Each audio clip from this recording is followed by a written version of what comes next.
प्रधानमंत्री नरेंद्र मोदी ने फरीदाबाद में अमृता अस्पताल का किया उद्घाटन। हरियाणा सरकार के कार्यों की सराहना की। कहा, हरियाणा के युवा खेल के मैदान में बढ़ा रहे हैं तिरंगे की शान।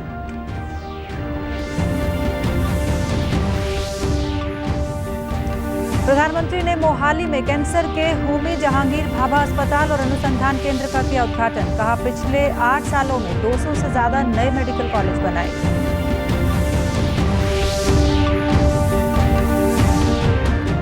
ऑनलाइन ट्रांसफर ड्राइव से संबंधित समस्याओं को लेकर शिक्षा मंत्री ने अध्यापक संघों के साथ की बैठक। कहा, मॉडल संस्कृति स्कूलों में 5 साल पूरे करने वाले अध्यापकों को ऑनलाइन ट्रांसफर ड्राइव में शामिल होना अनिवार्य। और शिक्षा मंत्री ने पंचकुला में टेक बी प्लेसमेंट कार्यक्रम और 50 इंक्यूबेशन सेंटरों का किया शुभारंभ। कहा, नई राष्ट्रीय शिक्षा नीति के तहत वोकेशनल पाठ्यक्रम शुरू करने की रूपरेखा हो रही है तैयार। नमस्कार, मैं मंजू सिंधु और अब खबरें विस्तार से। प्रधानमंत्री नरेंद्र मोदी ने आज फरीदाबाद में उत्तर भारत के सबसे बड़े अमृता अस्पताल का उद्घाटन कर जनता को समर्पित किया। इस मौके पर मां अमृता आनंदमयी ने प्रधानमंत्री नरेंद्र मोदी का अभिनंदन किया। कार्यक्रम में हरियाणा के राज्यपाल बंडारू दत्तात्रेय और मुख्यमंत्री मनोहर लाल मौजूद रहे। अपने संबोधन में प्रधानमंत्री नरेंद्र मोदी ने कहा कि अमृता अस्पताल के शुरू होने से न केवल फरीदाबाद और हरियाणा राज्य के लोगों को सुविधा मिलेगी, बल्कि दिल्ली एनसीआर की पूरी आबादी को भी यहां उपचार की सुविधा मिलेगी। यहां आधुनिकता और आध्यात्मिकता का समागम देखने को मिल रहा है। मुझे खुशी है कि अमृत काल की इस प्रथम बेला में मां अमृतानंदमयी के आशीर्वाद का अमृत भी देश को मिल रहा है। अमृता अस्पताल के रूप में फरीदाबाद में आरोग्य का इतना बड़ा संस्थान प्रतिष्ठित हो रहा है। ये अस्पताल बिल्डिंग के हिसाब से, टेक्नोलॉजी से जितना आधुनिक है, सेवा, संवेदना और आध्यात्मिक चेतना के हिसाब से भी उतना ही अलौकिक है। इस दौरान हरियाणा सरकार के कार्यों की सराहना करते हुए प्रधानमंत्री नरेंद्र मोदी ने कहा कि हरियाणा आज देश के उन अग्रणी राज्यों में है जहां घर घर पाइप से पानी की सुविधा से जुड़ चुका है। बेटी बचाओ बेटी पढ़ाओ में भी हरियाणा के लोगों ने बेहतरीन काम किया। प्रधानमंत्री ने कहा कि फिटनेस और खेल विषय तो हरियाणा की रगों, मिट्टी और संस्कारों से जुड़ा हुआ है, तभी तो यहाँ के युवा खेल के मैदान में तिरंगे की शान बढ़ा रहे हैं। हरियाणा आज देश के उन अग्रणी राज्यों में है जहां घर घर पाइप से पानी की सुविधा से जुड़ चुका है। इसी तरह बेटी बचाओ बेटी पढ़ाओ में भी हरियाणा के लोगों ने बेहतरीन काम किया। फिटनेस और खेल ये विषय तो हरियाणा की रगों में है, उसका हरियाणा की मिट्टी में है, यहां के संस्कारों में है। और तभी तो यहां के युवा खेल के मैदान में तिरंगे की शान बढ़ा रहे हैं। मुख्यमंत्री मनोहर लाल ने कहा कि प्रधानमंत्री का हरियाणा से एक अलग लगाव है। उन्होंने कहा कि प्रधानमंत्री गरीब एवं अभावग्रस्तों की चिंता करते हुए अंत्योदय दर्शन के साथ योजनाओं का संचालन कर रहे हैं, जो सराहनीय है। आपका एक बहुत लगाव और बहुत प्रेम है। उसी लगाव और उसी प्रेम के कारण से आपका ये जो आज का आगमन है, इसको हम आशीर्वाद स्वरूप आज ग्रहण करते हैं। लोगों की तकलीफों के प्रति आपको कितनी चिंता है, इसको कौन नहीं जानता। खास करके वो लोग अभावग्रस्त, गरीब, अंत्योदय के उत्थान के लिए जो लक्ष्य लेकर के आप चल रहे हैं, गरीबों के चाहे मकानों की व्यवस्था हो, चाहे उनके स्वास्थ्य की चिंता हो, चाहे उनके घर में रसोई के अंदर गैस पहुंचाने की बात हो, चाहे हर घर नल देने की बात हो, इस प्रकार की जितनी भी योजनाएं आप लोगों की तकलीफ को दूर करने के लिए कर रहे हैं, आपके ये प्रयास बहुत सराहनीय है। प्रधानमंत्री नरेंद्र मोदी ने आज पंजाब के मोहाली में कैंसर के होमी जहांगीर भाभा अस्पताल और अनुसंधान केंद्र का उद्घाटन किया। इस अस्पताल को 660 करोड़ रुपए की लागत से टाटा मेमोरियल सेंटर द्वारा निर्मित किया गया है, जो केंद्र सरकार के परमाणु ऊर्जा विभाग के तहत सहायता प्राप्त संस्थान है। इस अवसर पर प्रधानमंत्री ने अपने संबोधन में कहा कि होमी भाभा कैंसर अस्पताल एवं अनुसंधान केंद्र से हरियाणा, पंजाब के साथ हिमाचल प्रदेश के लोगों को भी लाभ मिलेगा। उन्होंने कहा कि अस्पताल बनाने के साथ साथ पर्याप्त संख्या में अच्छे चिकित्सकों और पैरामेडिकल स्टाफ का उपलब्ध होना भी जरूरी है। आजादी के अमृत काल में देश नए संकल्पों को प्राप्त करने की तरफ बढ़ रहा है। आज का ये कार्यक्रम भी देश की बेहतर होती स्वास्थ्य सेवाओं का प्रतिबिंब है।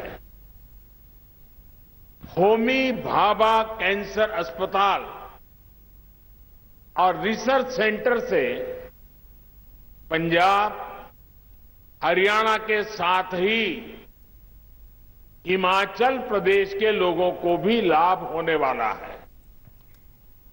प्रधानमंत्री ने कहा कि 2014 से पहले देश में 400 से भी कम मेडिकल कॉलेज थे। वहीं बीते 8 सालों में देश में 200 से ज्यादा नए मेडिकल कॉलेज बनाए गए हैं।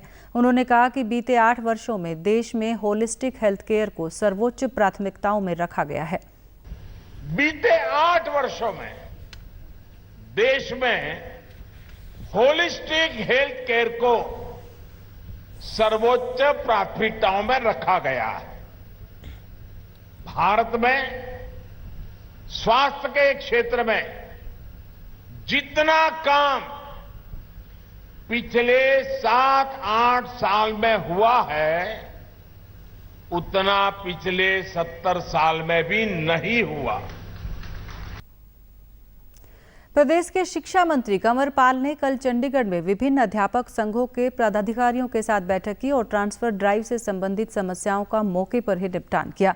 उन्होंने कहा कि प्रदेश के मॉडल संस्कृति स्कूलों में जिन अध्यापकों ने 5 साल पूरे कर लिए हैं, उनको ऑनलाइन ट्रांसफर ड्राइव में शामिल होना अनिवार्य होगा। शिक्षा मंत्री ने कहा कि ऑनलाइन ट्रांसफर ड्राइव की तिथि को बढ़ाकर आज 24 अगस्त तक कर दिया गया है। ऑनलाइन ट्रांसफर ड्राइव में जिन अध्यापकों को पसंद का स्टेशन नहीं मिला है, उनके लिए ट्रांसफर ड्राइव को दोबारा खोला जाएगा। स्कूलों को मर्ज करने और बंद करने में अंतर होता है, दोनों बातें अलग अलग हैं। प्रदेश के उन स्कूलों को मर्ज किया जा रहा है जिनमें विद्यार्थियों की संख्या बहुत कम है। उन्होंने कहा कि सरकार ने सैद्धांतिक फैसला लिया है कि 1वीं से 8वीं कक्षा तक के लड़कियों के मिडिल स्कूल को सह शिक्षा स्कूल बनाया जाएगा, जिनमें लड़के और लड़कियां दोनों पढ़ेंगे। उन्होंने स्पष्ट किया कि हमारी पहली प्राथमिकता बच्चे हैं और उनको अच्छी शिक्षा देना है। हर विद्यार्थी को अध्यापक मिलना चाहिए और हर अध्यापक के पास विद्यार्थी होने चाहिए। प्रदेश के शिक्षा मंत्री कंवर पाल गुर्जर ने कल पंचकूला में हरियाणा स्कूल शिक्षा परियोजना परिषद और समग्र शिक्षा द्वारा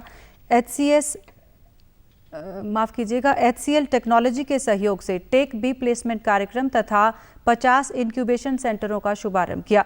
उन्होंने HCL कंपनी में प्रशिक्षण प्राप्त कर चुके 263 विद्यार्थियों को सर्टिफिकेट भी वितरित किए। शिक्षा मंत्री ने कहा कि नई राष्ट्रीय शिक्षा नीति 2020 के तहत 6ठी कक्षा से वोकेशनल पाठ्यक्रम शुरू करने की रूपरेखा तैयार की जा रही है। शिक्षा मंत्री ने कहा कि 12वीं कक्षा के बाद IT के क्षेत्र में कैरियर बनाने वाले युवाओं को HCL द्वारा 6 महीने की इंटर्नशिप के दौरान 10,000 रुपए की छात्रवृत्ति तथा उसके बाद जॉब ऑफर लेटर भी दिया जाता है। नाम जो है वो आने शुरू हो गए और इस मामले में मैं समझता हूँ वोकेशनल एजुकेशन में हरियाणा सबसे अच्छा काम कर रहा है। इस टाइम हमारे 2 लाख के करीब बच्चे जो हैं वो वोकेशनल एजुकेशन में प्रशिक्षण ले रहे हैं और अभी हमने किट जो लगभग 15,000 रुपये से भी ज़्यादा की किट है, हमने 46,000 से ज़्यादा बच्चों को उपलब्ध कराई है, ताकि बच्चे जो हैं वो प्रैक्टिकल अपने आप करके काम करें और देखें, ताकि उनको जब वो अपना कोर्स पूरा करें तो उनको प्रैक्टिकल काम करने में कोई दिक्कत ना हो। अब जैसे ही वो स्कूल से बाहर निकलें तो वो अपना जॉब अपने आप शुरू कर सकें। वो जॉब मांगने वाले ना बने बल्कि जॉब देने वाले बने। शिक्षा विभाग के अतिरिक्त मुख्य सचिव महावीर सिंह ने कहा कि सरकारी स्कूलों के छात्रों में काफ़ी हुनर होता है। ऑटोमोबाइल इंफ्रास्ट्रक्चर मनदीप ने बताया कि इंक्यूबेशन केंद्र में विद्यार्थियों को 12 दिन का प्रशिक्षण दिया गया है। कार्यक्रम में सर्टिफिकेट प्राप्त करने वाले विद्यार्थियों ने भी खुशी जाहिर की।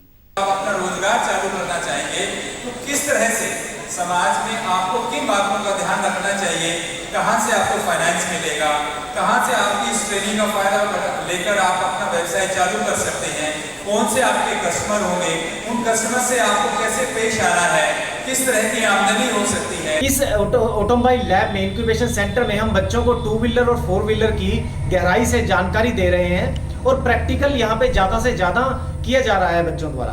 हमारी ये 12 दिन की ट्रेनिंग है, 6 घंटे रोज यह ट्रेनिंग दी जाती है बच्चों को।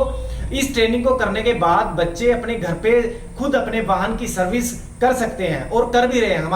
और इस कार्यक्रम ने हम सभी विद्यार्थियों को एक 12वीं कक्षा पास करने के बाद तुरंत ही अपने फाइनेंशियली इंडिपेंडेंस के लिए एक अनोखा मौका दिया है, जिसके थ्रू हम लोग अपनी स्टडीज़ के साथ साथ अपनी फाइनेंशियल कंडीशन को भी इम्प्रूव कर सकते हैं। प्रोग्राम में हम साथ साथ पढ़ाई कर सकते हैं, जॉब कर सकते हैं, जिससे हम नॉलेज ले सकते हैं। बहुत सारी प्रैक्टिकल नॉलेज है, पढ़ाई करते हैं फिर उसको प्रैक्टिकली है ना इम्प्लीमेंट करते हैं। It's a very good program. इसमें तो ये फ़ायदा हुआ कि मैं इससे अपने एजुकेशन भी कर सकती हूँ साथ साथ में, और अपने परिवार के लिए जॉब करके उनका सहारा भी बन सकती हूँ। Thank you. चरखी दादरी के सेना भर्ती कार्यालय के निदेशक कर्नल आनंद साकले ने कहा कि अग्नि भर्ती परीक्षा योजना के तहत ऑनलाइन पंजीकरण की अंतिम तिथि 3 सितंबर 2022 तय की गई है। उन्होंने कहा कि उम्मीदवारों को ऑनलाइन आवेदन करने के लिए अंतिम तिथि का इंतजार नहीं करना चाहिए, क्योंकि जल्दबाजी में फॉर्म भरते समय अक्सर गलती हो जाती है। इसके साथ साथ ऑनलाइन आवेदन जमा करते समय अपने दस्तावेज भी साथ रखें, ताकि उन्हें अपडेट करने में आसानी रहे। उन्होंने कहा कि समय रहते इच्छुक उम्मीदवार अपना ऑनलाइन पंजीकरण करवाएं। प्रदेश के मुख्यमंत्री मनोहर लाल ने आज गुरुग्राम में मिशन टीबी फ्री हरियाणा के तहत अडॉप्ट अ डिस्ट्रिक्ट पहल का शुभारंभ किया। इस दौरान उन्होंने इस पहल के अंतर्गत विभिन्न जिलों में जाने वाले मोबाइल क्लिनिक को हरी झंडी दिखाकर रवाना किया। इस अवसर पर उनके साथ हरियाणा CSR ट्रस्ट के उपाध्यक्ष बोधराज सीकरी व मेदांता अस्पताल के CMD डॉक्टर नरेश त्रेहन भी उपस्थित रहे। भारत के पूर्व वित्त मंत्री और भाजपा नेता अरुण जेटली की आज पुण्यतिथि है। प्रदेश के मुख्यमंत्री मनोहर लाल ने ट्वीट के माध्यम से उन्हें श्रद्धांजलि प्रकट की और कहा कि भाजपा के वरिष्ठ नेता, पूर्व केंद्रीय मंत्री, पद्म विभूषण स्वर्गीय श्री अरुण जेटली जी की पुण्यतिथि पर उन्हें विनम्र श्रद्धांजलि। राष्ट्र निर्माण एवं सामाजिक कल्याण की दिशा में किए गए उनके प्रयास सदैव स्मरणीय रहेंगे। मवेशियों की लंपी स्किन बीमारी को लेकर चलाए जा रहे अभियान के तहत भिवानी पशुपालन विभाग की टीमें गांव-गांव और गौशालाओं में जाकर न केवल टीकाकरण अभियान छेड़े हुए है, बल्कि पशुपालकों व गौ सेवकों को बीमारी से निपटने, प्राथमिक उपचार व रोकथाम की जानकारी भी दे रही है। भिवानी पशुपालन विभाग के SDO डॉक्टर प्रदीप कुमार और पशु चिकित्सक डॉक्टर सुभाष ने बताया कि भिवानी जिला में पशुपालन विभाग द्वारा 40 टीमें गठित की गई हैं, जिनके द्वारा अब तक वैक्सीन की 22,000 खुराक लगाई जा चुकी है तथा 58,000 खुराक आने वाले दिनों में लगा दी जाएंगी। उन्होंने कहा कि इंसानों को इस बीमारी से घबराने की जरूरत नहीं है। ये बीमारी पशुओं से इंसानों में नहीं फैलती। गांव में ज़्यादा है, गाय में ज़्यादा फैलती है, और जो गांव हमारे राजस्थान बॉर्डर के लगते थे उनमें इनके केसेस ज़्यादा हैं। हमारे यहाँ 1,000 से ऊपर केस आ चुके हैं पिछले 1 वीक में, और फिर भी हमने इसके जिसमें काफ़ी मुस्तैदी से हमारा विभाग लगा हुआ है और इस पर काफ़ी हमारा कंट्रोल है। केवल 14 गायों की अब तक हमें मृत्यु की जो है वो सूचना मिली है। जो LSD बीमारी के प्रति जो जागरूकता अभियान है वो शुरू से ही छेड़ा जा चुका है, और कल भी हमारी टीम गई थी काड़वास और पालुवास में, वहाँ लोगों को जागरूक करके आई। और इस बीमारी में ज़्यादा डरने की ज़रूरत है नहीं। जो बीमारी फैली हुई है उसकी रोकथाम के लिए जितने प्रयत्न होने चाहिए थे, जितने कदम उठाने चाहिए थे, उससे ज़्यादा हम उठा रहे हैं। भिवानी जिला के पशुपालक और गौ सेवकों ने बताया कि लंपी बीमारी से निपटने के लिए उनके पशुओं का टीकाकरण किया जा चुका है और टीकाकरण के बाद उनके पशु पूर्णतः स्वस्थ हैं व दूध दे रहे हैं। कृष्ण गौशाला बड़ियाली में कोई LMP का केस नहीं है। यहाँ पर डॉक्टरों की सहायता से पूर्ण रूप से LSD वैक्सीनेशन भी की गई है और हमारे यहाँ पर अभी तक भी सभी पशु स्वस्थ हैं। इसमें कोई किसी प्रकार की दिक्कत अभी आई नहीं है। कई केस है मगर हम उनका भी देखभाल करते हैं और इनका भी करते हैं, मगर ऐसा केस नहीं है। आपस रिमेन में फैल गया और रोग प्रशासन है ये भी वैक्सीन लगा रहा है, हमारा पूरा सहयोग कर रहा है, जाके इनको ट्रीटमेंट कर रहे हैं, देख रहे हैं। उसमें लोग है ना ज़्यादा घबरा ज़्यादा रहे हैं, जबकि ऐसा नहीं होना चाहिए। कोई भी गाय में धैर्य पूर्वक इलाज करें, आराम से इलाज हो जाता है।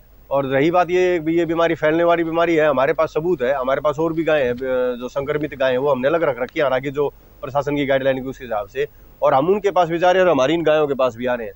कोई 1% भी कोई हमारी गायों में यहाँ पे फैला नहीं है। अंत में इस बुलेटिन के मुख्य समाचार एक बार फिर।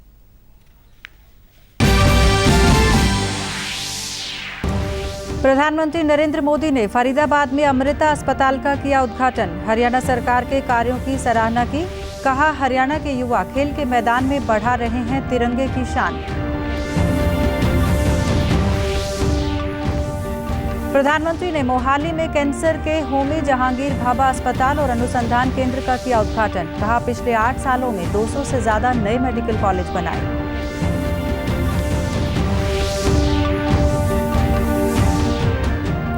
ऑनलाइन ट्रांसफर ड्राइव से संबंधित समस्याओं को लेकर शिक्षा मंत्री ने अध्यापक संघों के साथ की बैठक। कहा, मॉडल संस्कृति स्कूलों में 5 साल पूरे करने वाले अध्यापकों को ऑनलाइन ट्रांसफर ड्राइव में शामिल होना अनिवार्य।